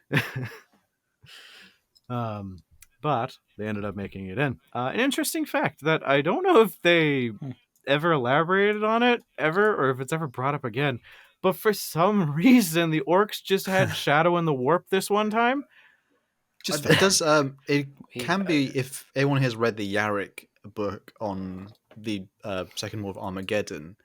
There is one that does mention how I think just when there's when there's a war of orcs, sometimes it has that effect of essentially it's like being near. It's like trying to be on your phone, and then there's like loads of people on your phone near you that they're shouting really loudly. Essentially, it's like That makes sense. it's not really like maybe it's the opposite of a Shadow in the Warp, where it's just too much noise that everything is like gets lost because there's too much orc. Just an obnoxious flare in the football dark, I team guess. fan group, just like doing shouts, and you're like, "Shut up! I'm trying to get to work." It's like it is like holding a candle next to a flood, like a football pitch floodlight. Essentially, you can go. Can someone hear me? It's like, or see me. It's like You're Jesus trying to make Christ, a my phone call eyes. at Wembley Stadium during kickoff, and you're like, I can't hear you. It's like, yeah, no wonder. It's that chants in the background I can hear. So, made it in. New Rynn City, met up, regrouped, found out that like several of his favorite captains, him being Pedro Cantor, died horribly to orcs. A few Terminator suits were lost, and they decided to regroup. And then there's just kind of a time skip. Cool. Yeah. They were there for, I believe, a couple of seasons. It was a while. It was pretty lengthy. Which, if you know anything about orc wars, don't let them get a foothold, or they're going to just make gargants. It's just the natural progression of things. So they had to have this kind of rush where they were just trying to hold out as long as possible for like some kind of help until the gargants were made. They had no worry, or they had no like reason to believe anything was happening other than early on in the entirety of the invasion, during the preliminary space battle, that was just a one-sided stomp because of how many orcs were up there. They had one ship of getaway, which I think was aptly referred to as the Crusader. Ended up slipping away through the Rynn's postman made it out. Right? Yeah. So if there's one thing that I know about the Crimson Fists, is that if another Crimson Fist chapter is asking for help, 9 times out of 10 they are there with bells on. So what happened was, towards the end of this invasion, a ship returned, and that ship was, drumroll please, if I, foreshadowing, it means nothing. It was the Crusader with like a bunch of other chapters, I guess. So they showed up and were going to support the Crimson Fists in like their final hour, but they are quite literally like, it's like a minute to midnight. Like they are not, they're pretty late. They didn't have any landing zones, so they had to clear out an LZ for them. Went to the new Rynn spaceport. There were no landing zones. There's just like an iron hand like, brother, there is no landing zone. There are just orcs. The orcs are the landing zone. Just like flatten them. Right? So they secured the new Rynn landing port by just killing everything that was there, including a few orc war bosses. One of which ended up being like, it's the very typical orc thing of like, they can be this big named cool guy. I think his name was like Magkull, and he killed like a Space Marine Terminator captain earlier in the book. Showed up and like he murder fucked off screen, like just left him alone with Alessio Cortez, and Alessio Cortez just like killed him. Or no, he didn't kill him. He got into a fight. They thought Alessio Cortez was dead, showed up, and then they just murdered him. It was kind of anticlimactic in my opinion. Secured an LZ for the ships to drop more reinforcements down. They ended up having a bit of an interesting confrontation with Snagrod, the arch arsonist, whom is apparently such a mad bastard that he barely even wears armor. He just shows up like butt ass naked with like a power claw and like a custom force. There's like a bit That's where why one of the people scout can't hurt marines him. is like, I've got the shot, I'm going to try and kill this orc warlord, and it's that thing of like, he's a scout marine, and the captains are like, don't take the shot, wait until we're in position. And it also has that kind of dynamic of like brashness versus restraint. And he's like, no, I'm not going to take the shot. He's like, I got to take the shot. He's like, no, don't do it. You're going to miss. You're going to miss. And eventually the scout takes the shot, and it's just like massive force field, and he gets a bunch of his men killed. And you're like, you idiot! Listen to your captains. It's really unfortunate that Brother Kennen was going to be turned into a servitor 3 weeks after the Hellblade Mountains got nuked. Small mercies. Small mercies. But yeah, so they ended up fighting Snagrod, and I think, if I remember correctly, he got away injured. They disabled his force field, and they were about to just like, okay, even playing field. You have no armor. Get him, boys. Rattle them, boys. Right. Yeah, like the JoJo stomping meme. Just they were about to just grab him, but got away on an orc plane, which is very unorky of him to leave. I guess it's a very morky of him. Ended up getting away. They got reinforced, and now every single member of the Crimson Fists has this tick. Whenever you say the word orc in a room with them, Where? they get Let me twitchy. cave his head in. Very, very twitchy. It's like, no, it's fine. Right? It's like the size of the Emperor in Tyrannus. God, I can't believe having pork for dinner, and it's like, you said what? No, I know, it's just chill. Pork killed my uncle. I'm gonna get him. It's like, chill. Pork killed my uncle. I'm gonna go punch a pig. It's like, no, stop it. Don't do it. Don't do it. So yeah, that's the basic story. I probably missed. I'm oversimplifying it, but why the fuck would you have me on if it wasn't to oversimplify things? You did a good job. I think you did a good job. Yeah, rough summation of what happened on Rynn's world in the book of Rynn's world to And Trader's Gorge. Rynn's world.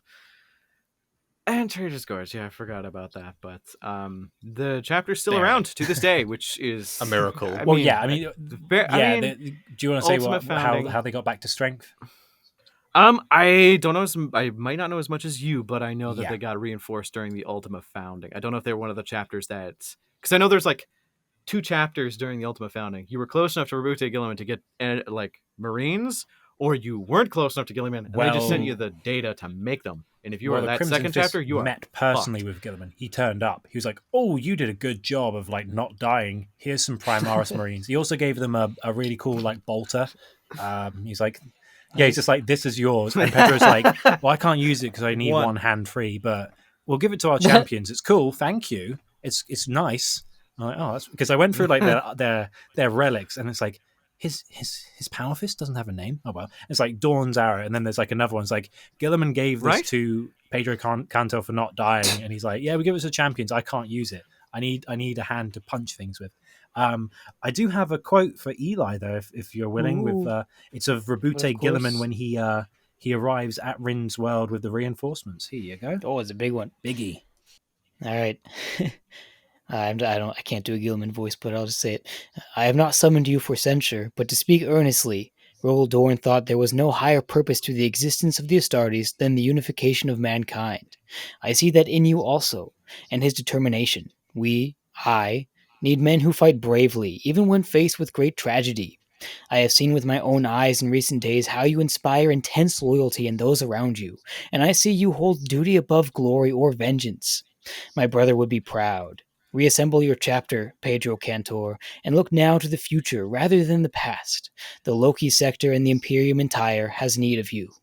Nice. Dun, dun, dun. And that's kind of the weird dynamic where they've basically got no veterans left. They've got 100 plus Astartes veterans, and then everyone is a Primaris. So they're like, these young whippersnappers, they don't know how to kill an orc properly. And you're like, oh, you grumpy boys. And so, yeah, they're mainly Primaris now.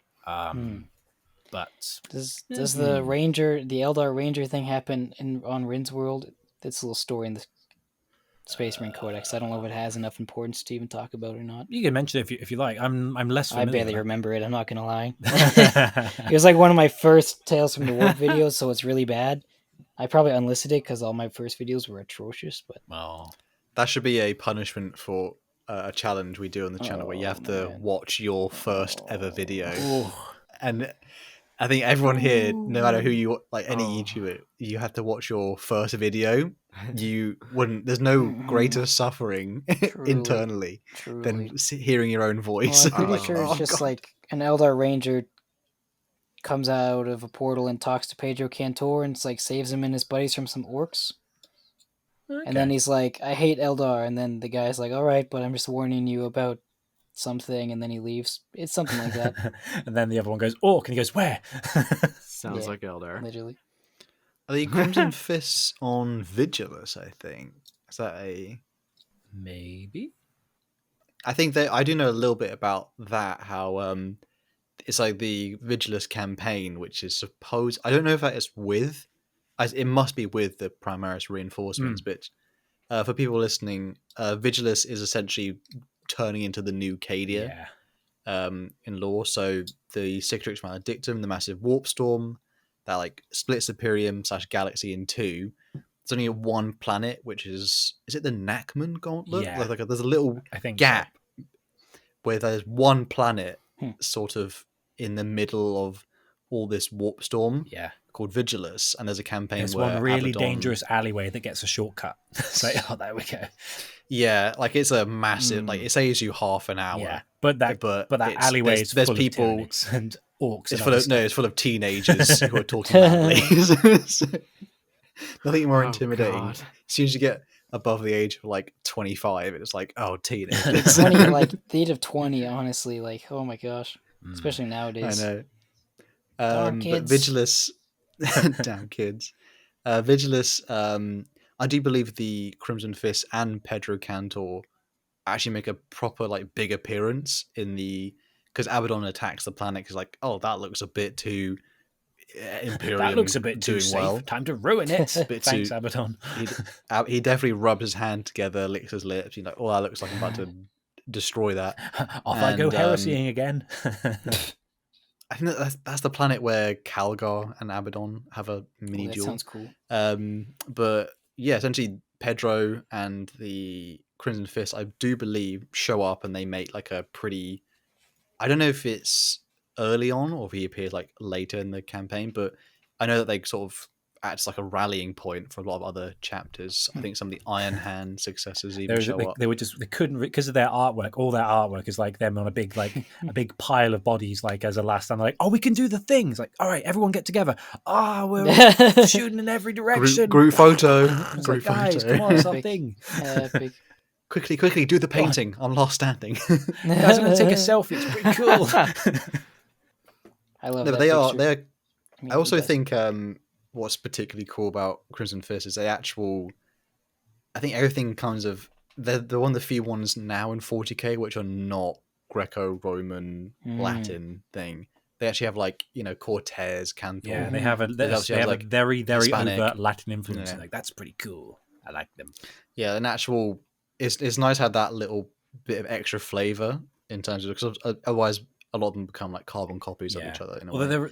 So it's nice there that is one makes thing it with divergent. their heraldry, which is a bit of a weird one because everyone knows they're like kind of deep blue with red. In the book, it says about how like Cortez has green trim because he's in the fourth company, and all of them have different trim. And then you look at all the artwork, and there's like no trim.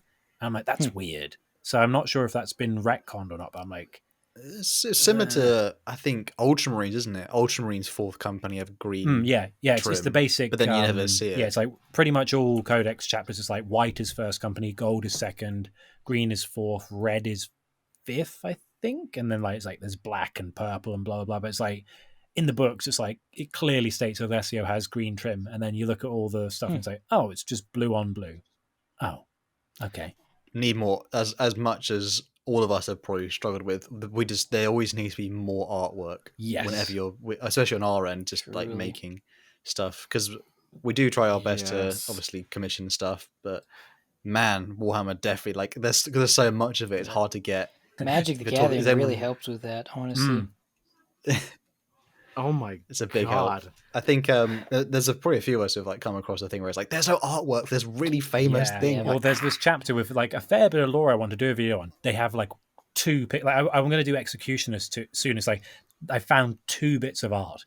2. Yeah. I'm like, how am I going to stretch Right. that across a video? Yeah.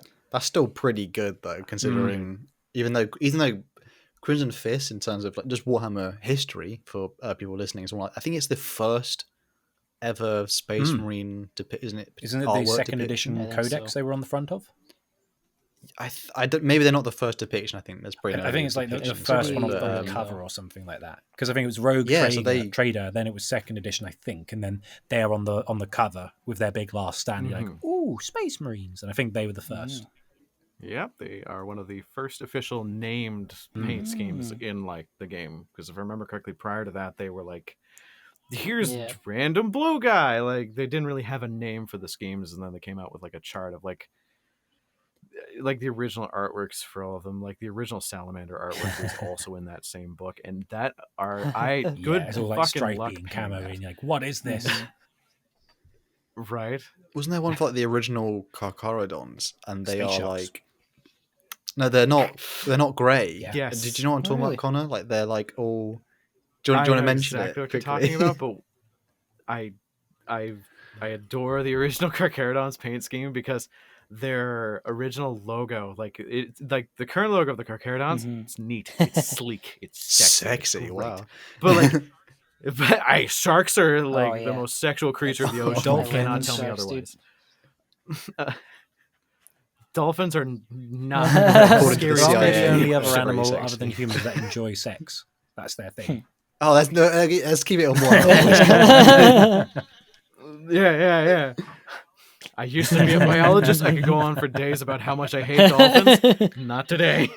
But if you look up the original logo for like derpy. the Carcharodons, it looks like a child's derpy doodle shark. of a shark. And it's like Oh, nose man. It's so first. He's just there funny. like you can just imagine him just Jeez. saying like it's like there he is.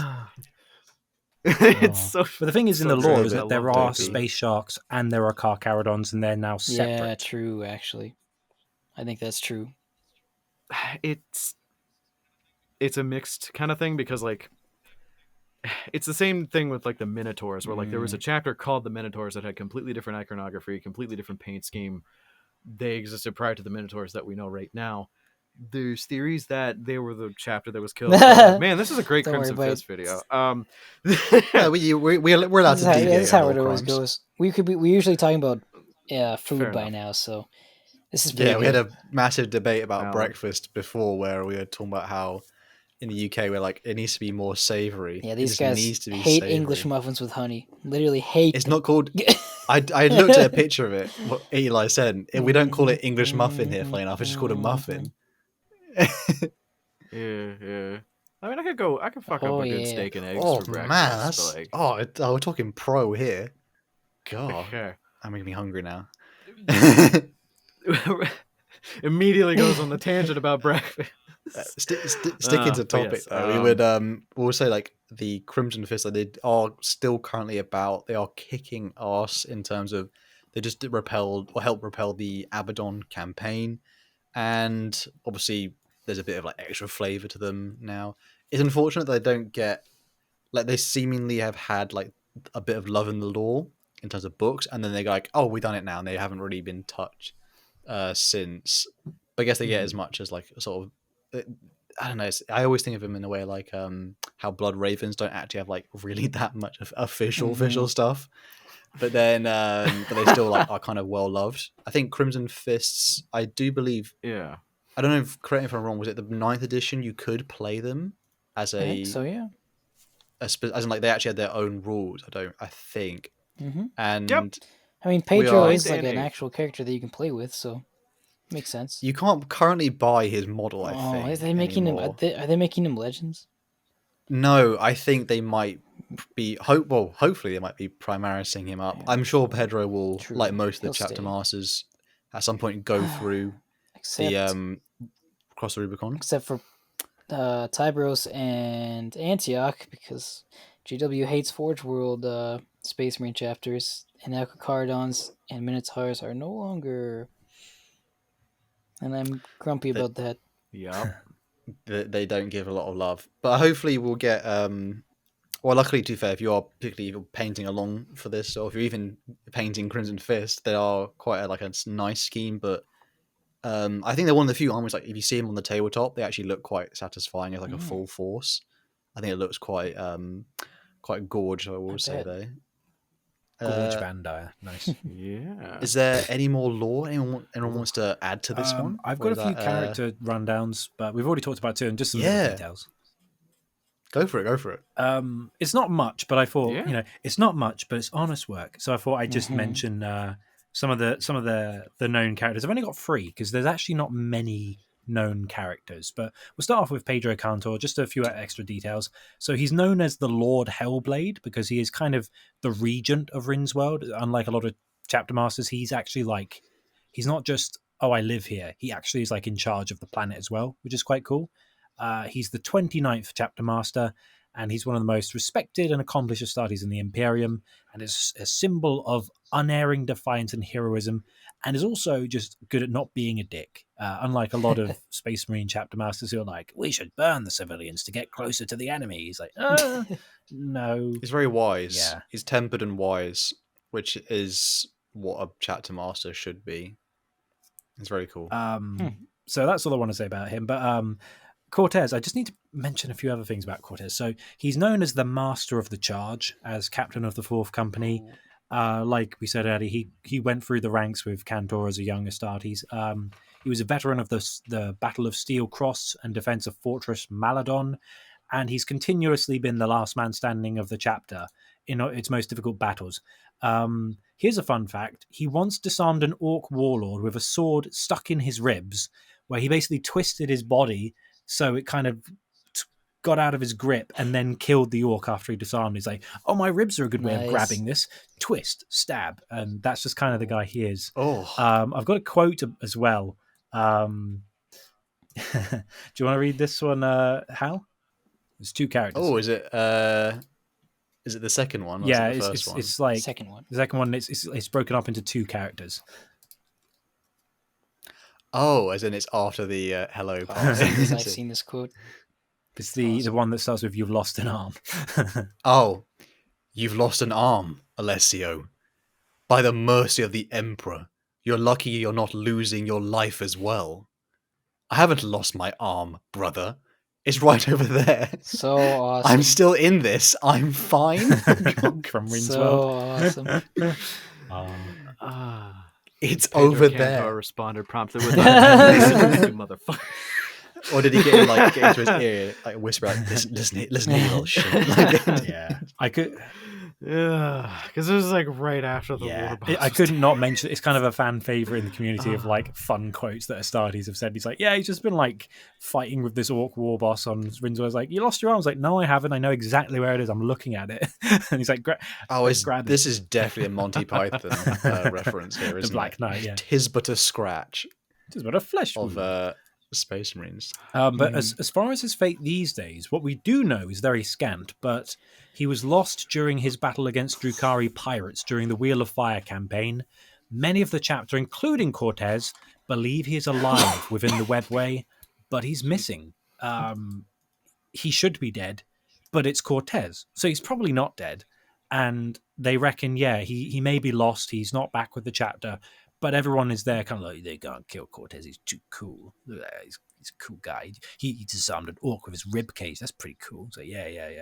You're not going to kill him. Nicknamed the Immortal, as we have learned. So therefore, seems a bit of a waste to like. And then he died off screen. But it wouldn't be the first time GW have done that. Oh, that'd be pain. He is basically the epitome of I didn't hear no bell. That's Cortez. And just like a little character, because again there aren't many characters, but there's another one called Esteban de Dominova. He's a Death Watch apothecary and watch captain of the Jericho Reach. He's just like a neat character who's got a little bit of lore. He's a brilliant medic and genius intellect.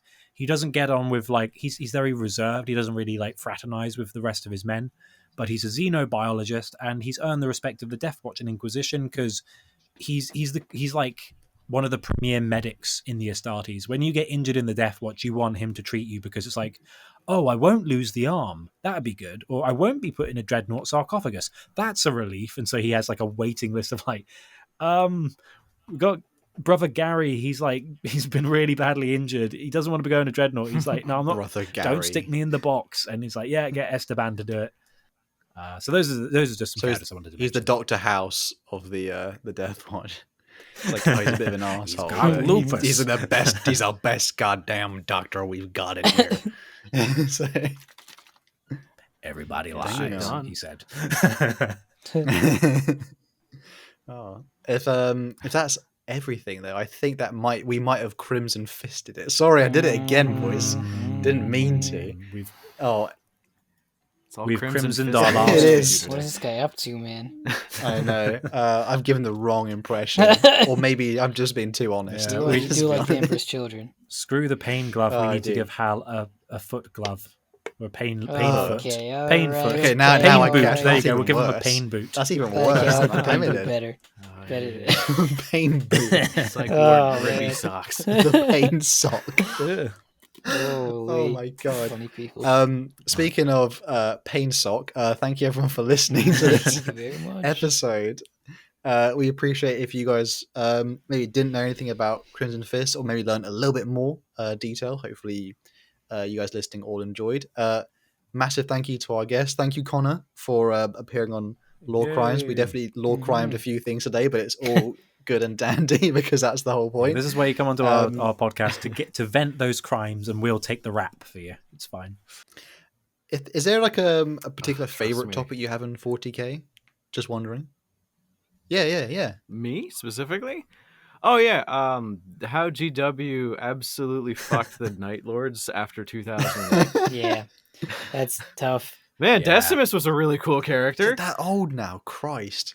Eh, I think it was 2008 or 2011. It was like early 2010s. I'm just like, man, I don't know. I mean, Is he coming it's back? only a little thing, but have you seen the new Storm of Iron redo of the art? Like, they're going Oh, I with have not. with Honsu on the front, so they're going back to old stuff and revamping it slightly. So it's like maybe there's hope. Who knows? interesting. It's If one of you- those things where it just No. won't be touched until they want Yeah. to do that. If your faction has an omnibus, it's over. You- Right? I mean, Right? it's not wrong. I hate it so much. But yeah, Night Lords are kind of my closet pick. That's the thing that like I'm like twitchy about. Okay, Night Lords and Leagues of Votan, but Leagues of Votan. there's not much about Leagues. Yeah, You don't have to Like, say it like that. This is I know this is a nice everything place. We're about- nice people. Be- Not anymore. Be- Not anymore. What? What do we have? Is there problems? Do we have problems with Leagues oh of no, we Votan? haven't. I think any of us lot have got any considered expert level No, I don't- yeah, I just- nuance on it. I just don't like that they So, made the new faction before There's even giving me Noise Marine kits, but it's fine. valid. Leagues of Votan. I know everything there is to know about them, which is like there's not much. We haven't gotten a book yet. I've read all the codexes and like book entries for them, and I'm trying to stay up to date to be that guy. But yeah, no, those are my two. Well, you may have things. to, if you're up for it, you may have to. Obviously, if we're talking about Leagues of Votan, hopefully you can Votan our leagues Yeah, for some in 5 more, years when we get a couple info. of books in Yeah. Of course, I'd love to. It's there again. There's not much to know about other than one of the characters might just be like the Luke Skywalker equivalent. of That's Frozen. so What? bizarre. I do have one last one though. It's a tough question. Tough question. Clearly tough. Can't even get it out. Yeah. Who's better, Sevatar or Talos? Better In your in brain. what way? To you, Talos. Not even a difficult question. Sevatar, great character, love him to death. Talos is one of those guys that like he's my Ryan. Oh, Gosling. no, Look he's at a him. Talos. Like, goddamn, he's You. me for real. You don't know what landmine you've stepped on there. That's Ryan Gosling. Hey, tying people together and torturing them to create a psychic screech to murder people. I'm looking at that. I'm like, he's just a little guy. Leave him alone. This He's is just an doing his arts thing. project. He's just being creative. We all have our hobbies. Don't shame him. Nice. With that being said, though, thank you so much for coming on and helping us illuminate people on some Crimson Fists. Obviously, the story of Pollux, of Cantor, of Cortez. I hope everyone enjoyed this. And we've got some interesting topics coming up soon. I think soon it's our 1 year anniversary for All Yeah. Crimes, which is crazy that it went that quickly. We're not ready for to feel that time We're getting passage old. go. And with that being said, thank you so much for listening, guys, and we will catch you all on the next one. Peace. Bye. Farewell, love you. Bye.